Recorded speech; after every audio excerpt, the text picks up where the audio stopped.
South west ഭാഗത്ത് നമുക്ക് എന്തെങ്കിലും തരത്തിലുള്ള ഒരു ദോഷം വന്നിട്ടുണ്ടെങ്കിൽ വാസ്തുപ്രകാരം അതൊരുപാട് ബുദ്ധിമുട്ട് നമ്മുടെ ജീവിതത്തിലുണ്ടാകും. തെക്ക് പടിഞ്ഞാറ് ഭാഗത്ത് സെപ്റ്റിക് ടാങ്ക്, വേസ്റ്റ് വാട്ടറിന്റെ കുഴി, അല്ലെങ്കിൽ വീട് നിർമ്മിക്കുമ്പോൾ തെക്ക് പടിഞ്ഞാറ് മൂല നഷ്ടപ്പെടുത്തിക്കൊണ്ട് വീട് പണിയുക, ഇത്തരത്തിലുള്ള കാര്യങ്ങൾ നമുക്ക് സാമ്പത്തികമായിട്ടുള്ള നഷ്ടങ്ങളും മറ്റ് പ്രവർത്തന മേഖലകളിൽ ഒരുപാട് തടസ്സങ്ങളും ഉണ്ടാക്കുമെന്ന് വാസ്തുവിൽ പറയുന്നു. പ്രധാനമായിട്ടും രണ്ട് ശാസ്ത്രങ്ങളാണ്. ഒന്ന് നമ്മുടെ ഭാരതത്തിൻ്റെ മഹത്തായ വാസ്തുശാസ്ത്രവും, രണ്ട് ചൈനീസ് വാസ്തുകലയായ ഫെങ്ഷുയും. അപ്പോൾ ഇത് രണ്ടിലും നമുക്ക് എന്തൊക്കെ കാര്യങ്ങൾ ശ്രദ്ധിക്കാം. ഇപ്പം നമുക്ക് മെയിനായിട്ടും നമ്മുടെ ജീവിതം നല്ല രീതിയിൽ മുന്നോട്ട് പോകണം, വാസ്തുപരമായിട്ട് നമുക്ക് എല്ലാ സൗഭാഗ്യങ്ങളും നേടിയെടുക്കാനായിട്ട് സാധിക്കണം. ഒരു വ്യക്തിക്ക് 3 തരത്തിലുള്ള ഭാഗ്യങ്ങളുണ്ടെന്നുള്ളതാണ് ചൈനീസ് വാസ്തുകലയായ ഫെങ്ഷുയിൽ പറയുന്നത്. ഒന്നെന്ന് പറയുന്നത് ജന്മനാ കിട്ടുന്നൊരു ഭാഗ്യം, അത് പലർക്കും പലതാണ്. അത് ഒരു വ്യക്തിക്ക് 40% ഉണ്ടെന്ന് പറയുന്നു. രണ്ടെന്ന് പറഞ്ഞു കഴിഞ്ഞാൽ 30% ഓരോ വ്യക്തിയുടെയും ചിന്തയും പ്രവൃത്തിയും ആണ്. അത് 30% ഉണ്ട്. ബാക്കി 30% ഓരോ വീടിൻ്റെയും വാസ്തു ഗുണം കൊണ്ട് അല്ലെങ്കിൽ വാസ്തു ബലം കൊണ്ട് നമുക്ക് കിട്ടുമെന്നാണ് ഫെങ്ഷുയിൽ പറയുന്നത്. അപ്പോൾ അങ്ങനെയാണെങ്കിൽ ആദ്യത്തെ 40% നമ്മുടെ കയ്യിലില്ല, അടുത്ത 30 നമുക്ക് നേടിയെടുക്കാനായിട്ട് സാധിക്കും. അപ്പോൾ അതിൽ വാസ്തുവിൽ ആ 30 നമുക്ക് ഏത് രീതിയിൽ നമുക്ക് പ്രയോജനപ്പെടുത്താം എന്നുള്ളതാണ് നമ്മൾ ഈ വീഡിയോകളിലെല്ലാം നിങ്ങളുമായിട്ട് ഷെയർ ചെയ്തുകൊണ്ടേ ഇരിക്കുന്നത്. സൗത്ത് വെസ്റ്റ്, അതാണ് തെക്ക് പടിഞ്ഞാറ്. ഈ സൗത്ത് വെസ്റ്റ് ഭാഗത്ത് നമുക്ക് എന്തെങ്കിലും തരത്തിലുള്ള ഒരു ദോഷം വന്നിട്ടുണ്ടെങ്കിൽ വാസ്തുപ്രകാരം അതൊരുപാട് ബുദ്ധിമുട്ട് നമ്മുടെ ജീവിതത്തിലുണ്ടാകും.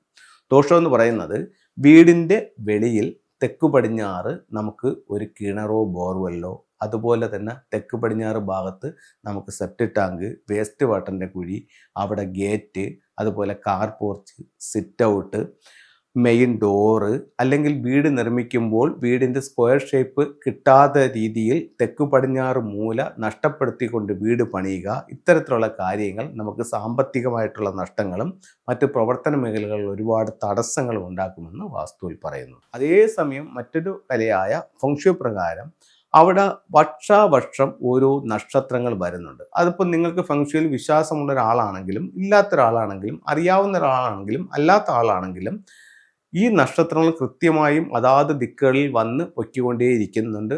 അത് ഓരോ നക്ഷത്രങ്ങളും വരുമ്പോൾ അതിൻ്റെ ഒരു എനർജി ചേഞ്ച് ആ സ്ഥലത്ത് സംഭവിക്കുന്നുണ്ട്. അപ്പോൾ ആ എനർജി എന്ന് പറയുന്നത് പോസിറ്റീവായിട്ടുള്ള എനർജിയും ഉണ്ട്, നെഗറ്റീവായിട്ടുള്ള എനർജിയും ഉണ്ട്. അത് ആ സ്റ്റാറിനെ ബേസ് ചെയ്തിട്ട് ഇരിക്കും.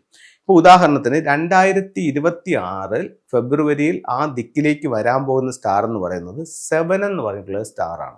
ഇതൊരു റോബറി സ്റ്റാർ ആയിട്ടാണ് ഫെങ്ഷുയിൽ കണക്കാക്കുന്നത്. അപ്പോൾ ഓരോ സ്റ്റാറുകൾക്കും ഓരോ സ്വഭാവം ഉണ്ടെന്ന് നമുക്കറിയാം. അങ്ങനെയാണെങ്കിൽ 7ന്റെ സ്വഭാവം എന്താണെന്ന് വെച്ച് കഴിഞ്ഞാൽ ഇത് ഒരു പറ്റിപ്പിൻ്റെയും കടബാധ്യതയുടെയും ഒക്കെ സ്റ്റാറാണ് 7 എന്ന് പറയുന്നത്. അപ്പോൾ അതിനെ നമ്മൾ ശ്രദ്ധിച്ചില്ല, നമ്മൾ ആ ഭാഗത്തെ ബെഡ്റൂമിൽ കിടക്കുകയാണെങ്കിൽ ഈ ഒരു വർഷം നമുക്ക് സാമ്പത്തിക നഷ്ടങ്ങൾക്കും കടബാധ്യതകൾക്കും കാരണമാകാനുള്ള സാധ്യത കൂടുതലാണ്. അപ്പോൾ നമ്മൾ ഇത് നേരത്തെ മനസ്സിലാക്കി. സ്റ്റാർ ഇതുവരെ എത്തിയിട്ടില്ല, ഇനി എത്തത്തുള്ളൂ. പക്ഷെ അതിനു മുമ്പ് നമ്മൾ പ്രശ്നവും മനസ്സിലാക്കി. അപ്പോൾ നമുക്ക് ഒരു പ്രശ്നമുണ്ടെങ്കിൽ ആ പ്രശ്നത്തിന് ഒരു പരിഹാരവുമുണ്ട്. അപ്പോൾ നമുക്കവിടെ എന്ത് ചെയ്യാമെന്ന് വെച്ച് കഴിഞ്ഞാൽ അവിടെ ബ്ലൂ കളറുകൾ അല്ലെങ്കിൽ ബ്ലാക്ക് കളറുകൾ ഉപയോഗിക്കുന്നത് ഈ പ്രശ്നത്തിന് ഒരു പരിഹാരമായിട്ട് കണക്കാക്കുന്നുണ്ട്. ഇത് ഇവിടെ എന്താ സംഭവിക്കുന്നതെന്ന് ചോദിച്ചു കഴിഞ്ഞാൽ അപ്പോൾ നമ്മൾ ഫെങ്ഷുയിൽ 9 സ്റ്റാറുകളെ പറ്റി പറയുന്നുണ്ട്. ഈ ഓരോ സ്റ്റാറുകളും ഓരോ എലമെൻറ്റുകളാണ്. അപ്പോൾ ഒരു പഞ്ചഭൂത തത്വത്തിലാണ് ഫെങ്ഷുയി പ്രവർത്തിക്കുന്നത്. അപ്പോൾ ഇതിൽ ആ 5 എലമെൻറ്റ്സിൽ വരുന്ന ഒരു എലമെൻ്റ് എന്ന് പറയുന്ന എലമെൻ്റാണ് മെറ്റൽ. അപ്പോൾ ഓരോ നമ്പറുകളും ഓരോ എലമെൻറ്റുകളാണ്. 7 എന്ന് പറയുന്ന സ്റ്റാർ മെറ്റൽ എലമെൻ്റാണ്. അപ്പോൾ അവിടെ ഓൾറെഡി ഒരു മെറ്റൽ സ്റ്റാർ വന്നു കഴിഞ്ഞു, 7 എന്ന് പറഞ്ഞിട്ടൊരു മെറ്റൽ സ്റ്റാർ വന്നു കഴിഞ്ഞു. അപ്പോൾ നമുക്ക് എന്ത് ചെയ്യണം? ആ മെറ്റൽ സ്റ്റാറിൻ്റെ സ്വഭാവം എന്ന് പറഞ്ഞാൽ ഈ മേൽപ്പറഞ്ഞ നമ്മൾ നേരത്തെ പറഞ്ഞ രീതിയിലുള്ള മോശം സ്റ്റാറാണ്. ഇത്തരത്തിലുള്ള പ്രവർത്തനങ്ങളാണ് ഇതിൻ്റെ ഭാഗത്തുനിന്ന് ഉണ്ടാകുന്നത്. അപ്പോൾ ഈ സ്റ്റാർ നമുക്ക് നല്ലതല്ല. പക്ഷേ ഇതിനെ മാറ്റാൻ പറ്റുമോ? പറ്റത്തില്ല. അതെന്തായാലും ആ ദിക്കിൽ വന്നിരിക്കും. അത് വീട്ടിലായാലും ഷോപ്പിലായാലും ഓഫീസിലായാലും. അപ്പോൾ ആ സ്റ്റാറിനെ ഇല്ലാതാക്കാനായിട്ട് മറ്റ് 5 എലമെൻറ്റ്സിൽ ഒരു എലമെൻറ്റ്സിന് പറ്റും. അതേപോലെ തന്നെ ഒരു എലമെൻറ്റ്സിനെ നന്നാക്കാനും ഈ 5 എലമെൻറ്റ്സിൽ ഒരു എലമെൻറ്റ്സിനോ 2 എലമെൻറ്റ്സിനോ പറ്റും. അപ്പോൾ നമുക്ക് ഇതിനെ നശിപ്പിക്കാൻ പറ്റിയൊരു എലമെൻ്റ് എന്ന് പറയുന്നത്, മെറ്റലിനെ നശിപ്പിക്കാൻ ആർക്ക് പറ്റും? വാട്ടറിന് പറ്റും. അതായത് ഇരുമ്പിനെ തുരുമ്പിടിപ്പിച്ച് ഇല്ലാതാക്കാനായിട്ട് വെള്ളത്തിനെ കൊണ്ട് സാധിക്കും. നമ്മൾ ഒരു ഉദാഹരണം പറഞ്ഞാൽ, അപ്പോൾ ബെഡ്റൂമിനകത്താണെങ്കിൽ ഫെങ്ഷുയിൽ പറയുന്നു അവിടെ വെള്ളം ഉപയോഗിക്കാൻ പാടില്ല എന്ന് പറയുന്നുണ്ട്. അങ്ങനെയാണെങ്കിൽ ഈ പ്രശ്നത്തെ ഇല്ലാതാക്കാൻ വേണ്ടിയിട്ട് ഒരു ചെറിയ അളവിലുള്ള വെള്ളം വീടിൻ്റെ പുറത്ത് കൊടുക്കുന്നത് ഈ ദോഷത്തിന് ഒരു പരിഹാരമാണ്. ഇനി നമുക്ക് വെള്ളം വെക്കാൻ പറ്റാത്ത സാഹചര്യങ്ങളിലാണെങ്കിൽ നിറങ്ങളും പറയുന്നുണ്ട്. ഓരോ എലമെന്റിനും ഓരോ നിറങ്ങൾ പറയുന്നുണ്ട്. അങ്ങനെയാണെങ്കിൽ വാട്ടറിന്റെ കളർ എന്ന് പറയുന്നത് ബ്ലൂവും ബ്ലാക്കുമാണ്. അപ്പോൾ ഈ ബ്ലൂവിൻ്റെയോ ബ്ലാക്കിൻ്റെയോ കളർ അവിടെ കൊടുത്തു കഴിഞ്ഞാലും ഈ എലമെന്റ് ആയിട്ട് അവിടെ വർക്ക് ചെയ്യും. അപ്പോൾ നമുക്ക് വെള്ളം പറ്റാത്ത സാഹചര്യത്തിൽ നമുക്ക് ഈ കളറുകൾ ഉപയോഗിച്ചുകൊണ്ടും ഈ പ്രശ്നത്തിന് പരിഹാരമുണ്ടാകും.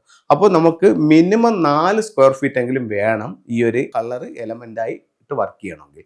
അപ്പോൾ അങ്ങനെയാണെങ്കിൽ ഒരു 4 സ്ക്വയർ ഫീറ്റിന്റെ ബ്ലൂവോ ബ്ലാക്കോ കളർ കൊടുത്തുകൊണ്ട് അതിന് ആ നിറം കൊടുത്തുകൊണ്ട് ഈ പ്രശ്നത്തിന് പരിഹാരം ചെയ്യാം.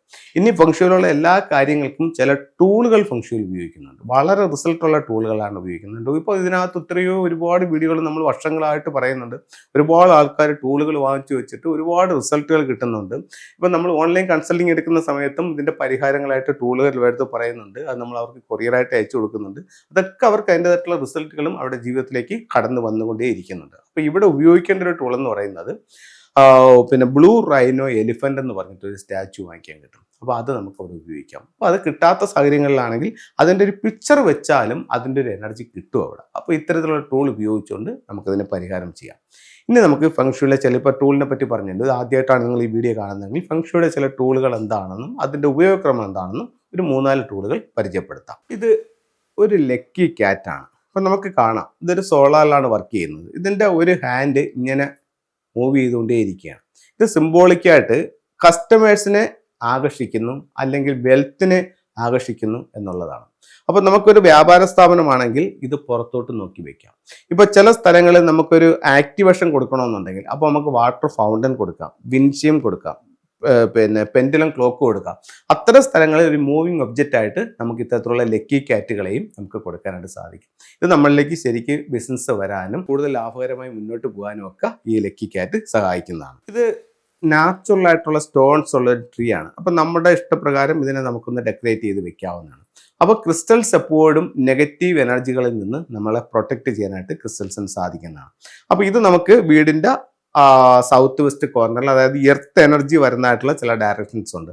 അതാത് സ്ഥലങ്ങളിൽ ഇത് വെക്കുകയാണെങ്കിൽ അത്തരത്തിലുള്ള നെഗറ്റീവ് എനർജികളിൽ നിന്നും വീടിനെ സപ്പോർട്ട് ചെയ്യാനായിട്ട് നല്ലൊരു ടൂളായി ഫംഗ്ഷനിൽ ഇത് വർക്ക് ചെയ്യുന്നുണ്ട്. ഇത് ഒരു റൂസ്റ്ററിന്റെ സ്റ്റാച്ചു ആണ്, ഒരു പൂവൻകോഴി.